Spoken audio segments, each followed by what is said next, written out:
ఎక్కువ పనులు ఉన్నాయి, నేను ఎక్కువగా ప్రార్థన చేస్తా. ఆమేన్, హల్లెలూయా.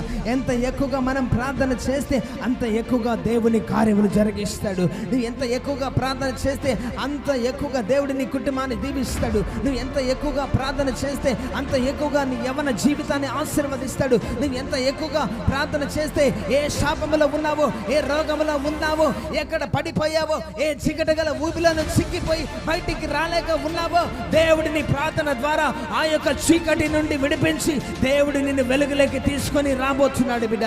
ఆ యొక్క చీకటిలో నుండి విడిపించి దేవుడిని రక్షణ మార్గంలోకి నడిపించబోతున్నాడు. ఆ యొక్క చీకటి నుండి విడిపించి దేవుని హస్తము నిన్ను తాకి బలమైన ఆయుధాల వలె దేవుడు నిన్ను వాడుకోబోతున్నాడు ఈ రాత్రికి. హల్లెలూయా. ఇక్కడ కూర్చొని ఉన్న ఒక్కొక్క బిడ్డ మీదకి ప్రార్థన ఆత్మ దిగివచ్చును గాక, ప్రార్థన అభిషేకం చేత నింపబడుదురు గాక, ప్రార్థన వీరులుగా లేవనెత్తబడుదురు గాక, ప్రార్థన అభిషేకం పొందుకొందురు గాక.